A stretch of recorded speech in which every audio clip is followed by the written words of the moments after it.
Assalamualaikum warahmatullahi wabarakatuh. Selamat pagi anak-anak. Apa kabarnya hari ini? Semoga kalian sehat selalu dan senantiasa dilindungi oleh Allah Subhanahu wa taala. Amin.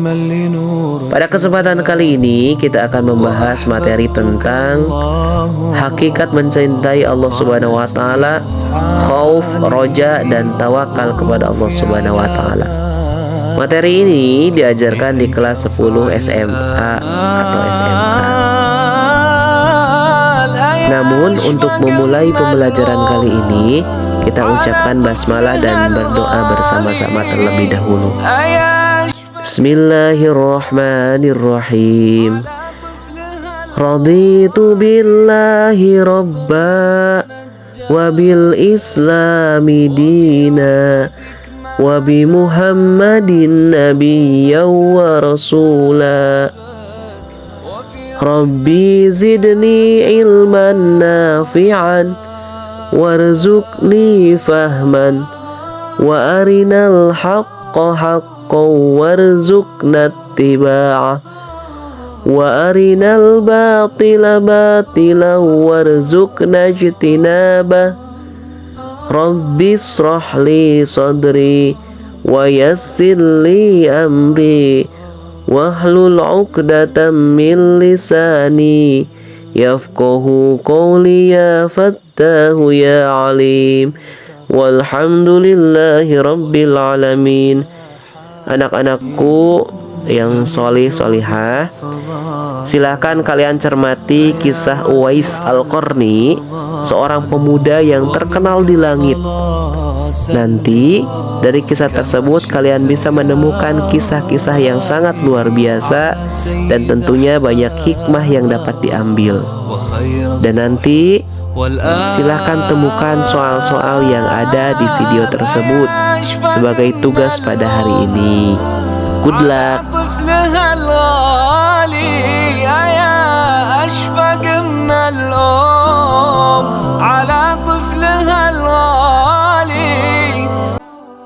Assalamualaikum warahmatullahi wabarakatuh. Pada zaman Rasulullah Shallallahu Alaihi Wasallam, ada seorang pemuda bermata biru, rambutnya merah, berpenampilan cukup tampan. Wajahnya selalu melihat pada tempat sujudnya dan tangan kanannya menumpang pada tangan kirinya. Pemuda ini tidak pernah lalai dari membaca Al-Quran dan senantiasa ia menangis. Pakaiannya hanya 2 helai saja, namun sudah terlalu lusuh untuk dipakai, sehingga tidak ada orang yang menghiraukannya. Pemuda ini jika bersumpah demi Allah, pasti akan terkabul. Beliau tidak dikenali dan miskin, malah banyak orang yang suka menertawakannya, mengejeknya, dan menuduhnya sebagai pencuri, serta bermacam lagi penghinaan dilemparkan kepadanya.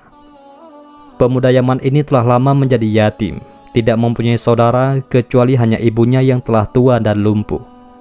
Untuk menyerah kehidupan sehari-hari, Uwais bekerja sebagai pengembala kambing. Upah yang diterimanya hanya cukup untuk kehidupan harian bersama ibunya. Jika ada uang lebih, beliau akan membantu tetangganya yang hidup miskin dan serba kekurangan seperti keadaannya. Walaupun dalam keadaan serba payah, beliau tidak pernah lalai dalam mengerjakan ibadahnya, sedikit pun tidak pernah berkurang. Sepanjang hidupnya, beliau melakukan puasa di siang hari dan bermunajat di malam harinya. Akan tetapi hanya satu permintaan yang sulit ia kabulkan. Anakku, mungkin ibu tak lama lagi akan bersamamu. Ikhtiarkan agar ibu dapat mengerjakan haji, pinta sang ibu. Mendengar ucapan sang ibu, Uwais Al-Qarni pun jadi termenung. Perjalanan ke Mekah sangatlah jauh, melewati padang tandus yang cukup panas. Orang-orang biasanya menggunakan unta dan membawa banyak perbekalan. Lantas, bagaimana hal itu dilakukan Uwais yang sangat miskin dan tidak memiliki kendaraan? Maka dibelilah seekor anak lembu yang harganya cukup murah. Uwais membuatkan kandang di puncak bukit. Setiap pagi ia bolak-balik menggendong anak lembu itu naik turun bukit. Uwais sudah gila, Uwais sudah gila, kata orang-orang yang melihat tingkah laku Uwais Al-Qarni. Banyak orang yang menganggap aneh apa yang dilakukannya tersebut. Tak pernah ada hari yang terlewatkan ia menggendong lembu itu naik turun bukit. Semakin hari anak lembu itu semakin besar dan semakin besar pula tenaga yang diperlukan Uwais. Tetapi karena latihan tiap hari, anak lembu yang membesar itu tidak terasa lagi bagi Uwais Al-Qarni. Setelah 8 bulan berlalu, sampailah pada musim haji. Lembu Uwais telah mencapai 100 kg, begitu juga otot Uwais yang semakin kuat. Ia menjadi bertenaga untuk mengangkat barang. Taulah sekarang orang-orang, apa maksud Uwais menggendong lembu setiap harinya. Ternyata ia sedang latihan untuk menggendong ibunya. Uwais menggendong ibunya berjalan kaki dari Yaman ke Makkah. Subhanallah, alangkah besar cinta Uwais pada ibunya. Uwais berjalan tegap menggendong ibunya wukuf di Ka'bah. Ibunya terharu dan bercucuran air mata karena telah sampai di Baitullah. Di hadapan Ka'bah, ibu dan anak itu berdoa, "Ya Allah, ampuni semua dosa ibu," kata Uwais Al-Qarni. "Bagaimana dengan dosamu?" tanya sang ibu keheranan. Uwais menjawab, "Dengan terampuninya dosa ibu, maka ibu akan masuk surga. Cukuplah ridho dari ibu yang akan membawaku ke surga." Itulah keinginan Uwais yang tulus dan penuh cinta. Allah Subhanahu wa Ta'ala pun memberikan karunia untuknya. Uwais seketika itu juga sembuh dari penyakit sopanya, hanya tertinggal bulatan putih di tengkunya. Itulah tanda untuk Umar bin Khattab dan Ali bin Abi Thalib, yaitu dua sahabat Rasulullah, untuk mengenali Uwais.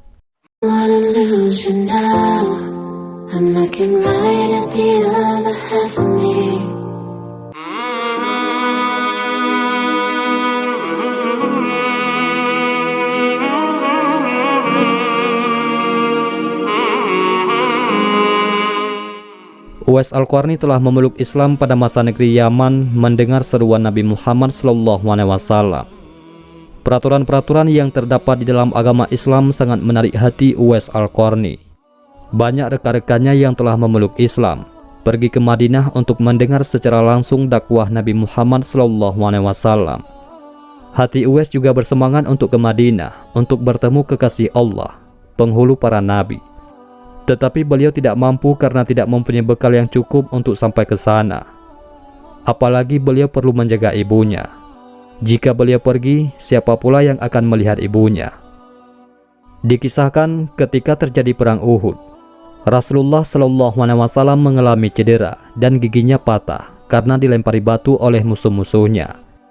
Berita ini akhirnya sampai kepada Uwais, lalu ia segera memukul giginya dengan batu hingga giginya patah. Hal tersebut dilakukan sebagai bukti kecintaannya kepada baginda Nabi Muhammad SAW, sekalipun beliau belum pernah melihat baginda Nabi. Hari berganti hari dan musim pun berlalu. Kerinduannya terhadap Rasulullah tak dapat dibendung lagi. Uwais merenungkan diri dan bertanya dalam hatinya, bisakah dirinya dapat bertemu dengan Nabi dan memandang wajah Nabi dari dekat? Akhirnya pada suatu hari Uwais mendekati ibunya, mengeluarkan isi hatinya dan memohon izin kepada ibunya agar diperkenankan pergi menemui Nabi yang begitu ia rindukan di Madinah. Sang ibu, walaupun telah uzur, merasa terharu ketika mendengar permohonan anaknya. Beliau memahami perasaan Uwais dan berkata, "Pergilah wahai anakku, temuilah Nabi di rumahnya, dan bila telah berjumpa, segeralah engkau kembali pulang." Dengan perasaan gembira yang amat sangat, Uwais berkemas untuk berangkat ke Madinah. Dan sebelum pergi, beliau menyiapkan keperluan ibunya yang akan ditinggalkan, serta berpesan kepada tetangganya agar dapat menemani ibunya sepanjang kepergian beliau. Sesudah mencium tangan ibunya yang tercinta, berangkatlah Uwais menuju ke Madinah, yang jaraknya sekitar 400 km dari Yaman. Dengan waktu yang cukup lama, akhirnya tibalah Uwais Al-Qarni di kota Madinah. Segeralah ia menuju ke rumah Nabi Muhammad SAW. Diketuknya pintu rumah itu sambil mengucapkan salam. Keluarlah Sayyidatina Aisyah radhiyallahu anha sambil menjawab salam Uwais. Segera saja Uwais menanyakan baginda Nabi yang ingin ditemuinya. Namun ternyata baginda SAW tidak berada di rumah, melainkan berada di medan perang. Betapa kecewa hati sang perindu, dari jauh ingin berjumpa, tetapi yang dirindukannya tidak berada di rumah. Dalam hatinya bergolak perasaan ingin menunggu kedatangan Rasulullah dari medan perang. Tapi beliau teringat akan pesan ibunya yang sudah tua dan senantiasa dalam keadaan tidak sehat itu agar ia cepat pulang ke Yaman. Disebabkan ketaatan kepada ibunya, pesan dari ibunya itu telah mengalahkan suara hati untuk menunggu kepulangan Rasulullah SAW. Ia akhirnya mohon pamit kepada Sayyidatina Aisyah radhiyallahu anha untuk pulang kembali ke Yaman. Uwais lalu menitipkan salamnya kepada Nabi Muhammad SAW dan melangkah pulang dengan perasaan hampa karena tidak dapat bertemu dengan kekasih Allah.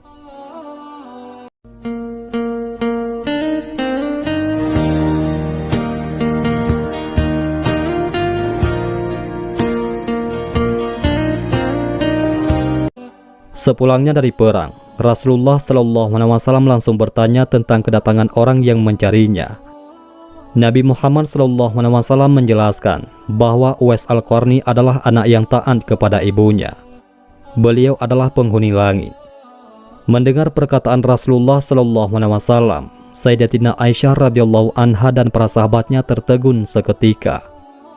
Lalu kata Sayyidatina Aisyah radhiyallahu anha, memang benar sebelum ini ada seseorang telah datang mencari Rasulullah SAW. Tetapi orang itu segera pulang ke Yaman karena teringat akan ibunya yang sudah tua dan sakit, sehingga beliau bimbang meninggalkan ibunya terlalu lama.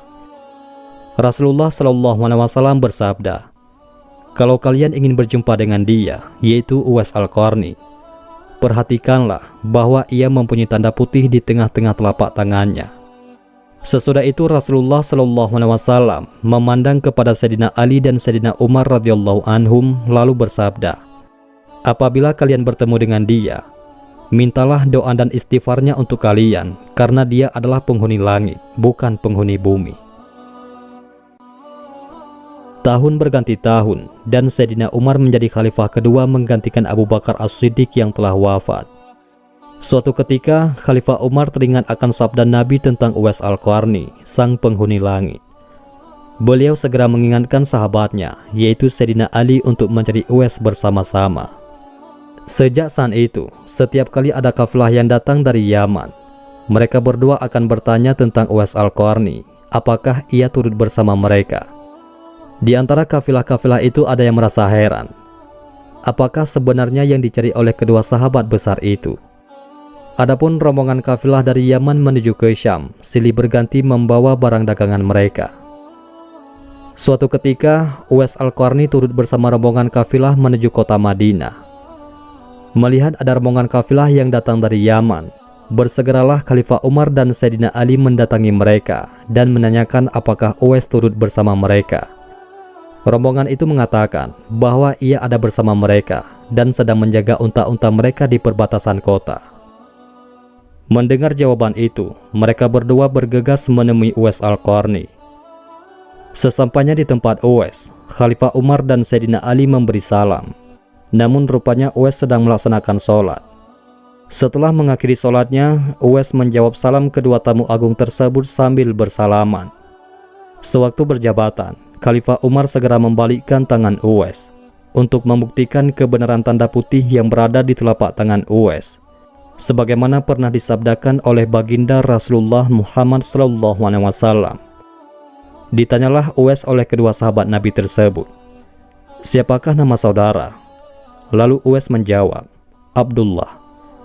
Mendengar jawaban itu, kedua sahabat itu pun tersenyum dan mengatakan, kami juga Abdullah, yakni hamba Allah. Tapi siapakah namamu yang sebenarnya? Uwais kemudian berkata, nama saya Uwais Al-Qarni. Sepanjang perkenalan mereka, taulah mereka bahwa ibu Uwais telah meninggal dunia. Itulah sebabnya beliau baru dapat turut serta bersama rombongan kafilah dagang itu. Akhirnya, Khalifah Umar dan Sayyidina Ali memohon agar Uwais berkenan untuk mendoakan mereka.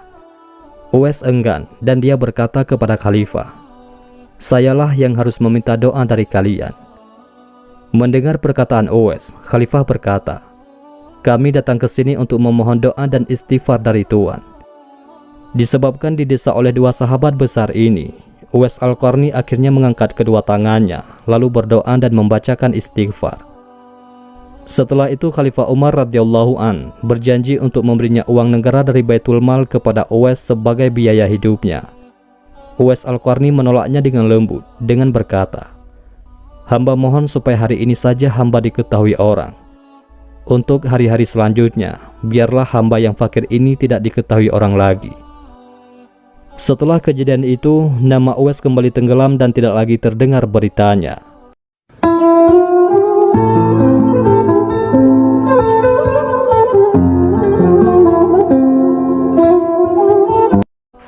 Tapi diriwayatkan, ada seorang lelaki pernah bertemu dan dibantu oleh Uwais.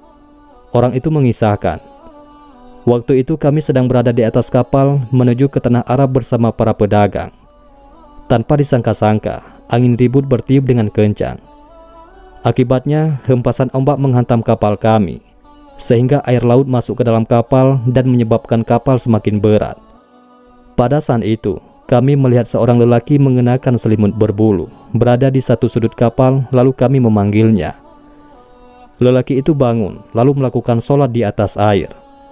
Betapa terkejutnya kami melihat kejadian itu. Wahai waliullah, tolonglah kami. Tetapi lelaki itu tidak menoleh.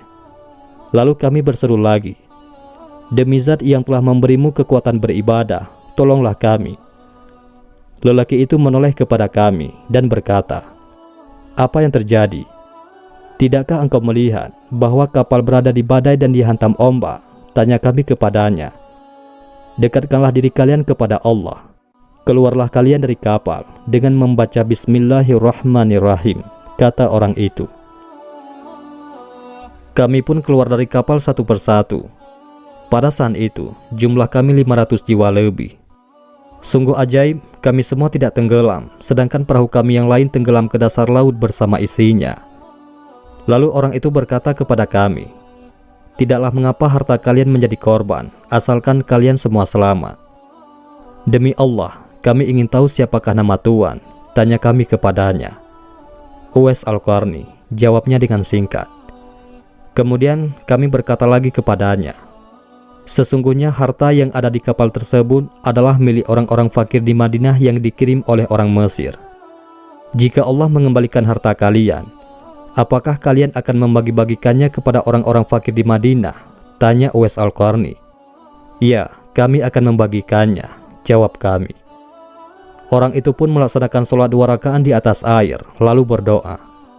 Setelah Uwais Al-Qarni mengucapkan salam, tiba-tiba kapal itu muncul ke permukaan air, lalu kami menaikinya dan meneruskan perjalanan. Setibanya di Madinah, kami membagi-bagikan seluruh harta kepada orang-orang fakir di Madinah sehingga tidak ada satupun yang tertinggal. Beberapa waktu kemudian, tersiarlah kabar bahwa Uwais Al-Qarni telah berpulang ke rahmatullah. Anehnya, pada saat dia hendak dimandikan, tiba-tiba terlalu banyak orang yang berebut hendak memandikannya. Dan ketika dibawa ke tempat pembaringan untuk dikafankan, begitu ramai orang yang menunggu untuk mengkafankannya. Demikian pula ketika orang pergi hendak menggali kuburnya. Di sana ternyata sudah ada orang-orang yang menggali kuburnya hingga selesai.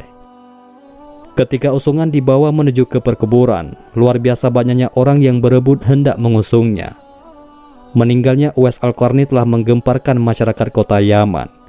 Banyak terjadi hal-hal yang amat mengherankan penduduk Yaman. Sedemikian banyaknya orang yang tak dikenali datang untuk mengurus jenazah dan pemakamannya. Sejak ia dimandikan, sampailah ketika jenazahnya hendak diturunkan ke dalam kubur, ada saja orang-orang yang telah siap melaksanakannya terlebih dahulu. Penduduk kota Yaman tercengang. Mereka bertanya-tanya, siapakah sebenarnya engkau wahai Uwais Al-Qarni? Bukankah Uwais yang kita kenal hanyalah seorang fakir yang tidak memiliki apa-apa, yang kerjanya hanyalah sebagai pengembala kambing dan unta? Tetapi ketika hari wafatmu, engkau telah menggemparkan penduduk Yaman dengan hadirnya manusia-manusia asing yang tidak pernah kami kenal. Mereka datang dalam jumlah sedemikian banyaknya. Agaknya mereka adalah para malaikat yang diturunkan ke bumi hanya untuk mengurus jenazah dan pemakamanmu. Baru saat itulah penduduk Yaman mengetahui siapa Uwais Al-Qarni, yang ternyata tidak terkenal di bumi, akan tetapi beliau sangat terkenal di langit. Begitulah Uwais Al-Qarni, sosok yang sangat berbakti kepada orang tua. Dan itu sesuai dengan sabda Rasulullah ketika Rasulullah ditanya tentang peranan kedua orang tua. Rasulullah SAW menjawab, mereka adalah yang menyebabkan surgamu atau nerakamu. Hadis riwayat Ibnu Majah. Demikianlah kisah Uwais Al-Qarni. Semoga kita dapat mengambil hikmah dari kisah beliau. Mudah-mudahan ini semua bermanfaat. Assalamualaikum warahmatullahi wabarakatuh.